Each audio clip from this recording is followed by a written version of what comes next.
Going to talk about chain adjustment, and obviously this is pretty loose. A lot of people talk about, 3 fingers, 4 fingers. What are they talking about? Now, what I like to do is I utilize the chain slider, and about where the chain slider bolt is, or where they tell you to adjust it.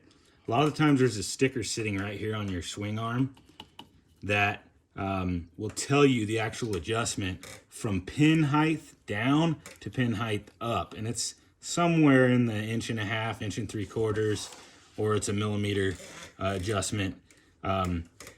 Anyways, what I like to do is I'll tighten it up, and I want it to just barely not touch the slider and then come up, that 1.5 inch style. The other thing that you can do is, once you're done adjusting the chain, put your bike on the ground and make the swing arm, back up a little, make the swing arm go level. Basically, lay your body over the seat and find the tightest point of your chain. Anywhere past your swing arm, if it's up inside the fender well, so to say, most likely it's really loose. Your chain's really loose in that position. If you've got an odd bike, like most of the time the chain's only getting looser as it's going up. The tightest point of the chain is usually when the swing arm is perfectly straight back. So if you lay your body kind of over the bike here and it's on the ground and you just put pressure on it, the chain's going to get tighter at that point. So that's just an example of what I do to see if I'm working on a bike that I'm not familiar with. So that's about chain adjustment. Now, move back to the chain adjusters. We're gonna loosen the chain adjuster. It's usually a 12 or a 13, depending on if you're riding a weird bike. Just kidding. These chain adjusters are very important to get either some grease inside there, or like a molly paste or an anti-seize. If you look in here, I've already added it.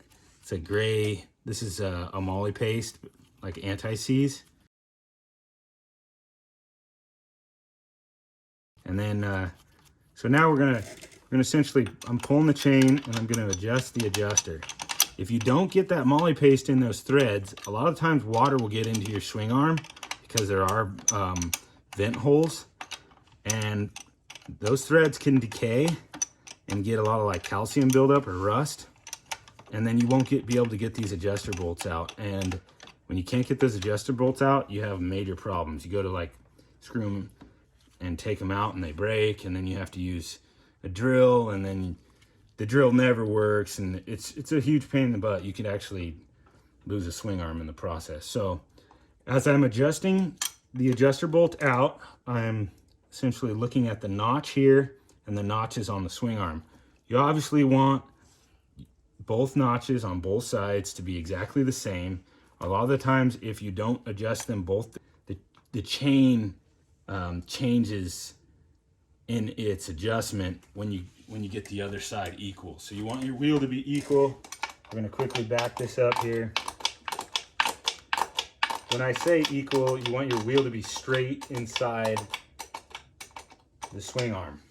There's 2 processes you can do here. If you're a factory guy, you can actually take a caliper and touch this aluminum spacer to the swing arm and take that adjustment and match it on the other side. You can also eye the wheel and make sure that it's straight, or you can use the notches that are there for you to take advantage of roughly as a chain adjustment. Now, we're getting closer here. We're in between notch 2 and 3. And if you look at the chain adjustment, it's getting a lot closer to what I like. Now, if they're both equal on both sides, you can see here I'm pushing down, and it doesn't really want to touch that slider. I'm happy with that adjustment right there, and it's a solid 1 3/4 inch movement. If you were to take, this is a really long. So you've got, a quarter of an inch center down there to, 1 3/4 inches. That's about 1.5 inch adjustment. I like that adjustment. Again, if I was to question, oh, is that chain too tight?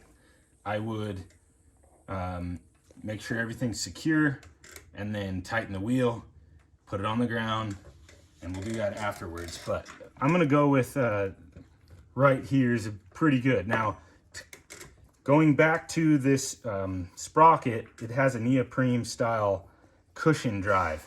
So there is more chain stretch in this sprocket. If that wasn't on there, it wouldn't be holding this chain as secure. So I like it. I'm gonna go with that adjuster on both sides and just make sure that this side is pretty close, which it is. Instead of using a wrench, your nice snap-on wrench, use a rag and not your fingers.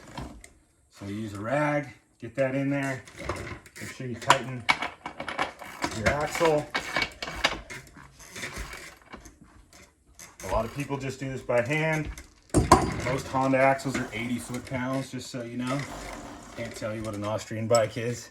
So now we've got the adjuster. It's looking still good. The adjustment of the chain. Here's a little trick I learned from a factory Honda mechanic. When you roll the chain or your fingers back in here, you're pushing your adjuster really hard against, or you're pushing your chain block really hard against the adjuster. So there's bound pressure from here into the swing arm. So what we're gonna do is, after we tighten the axle, now all the pressure is going, it's holding the the axles in the swing arm. Now we're just gonna back the adjustment off, barely break that adjustment loose, then we're just gonna barely come back and touch it. Back up just a tad. Now we're gonna hold this bolt and we're gonna tighten this one.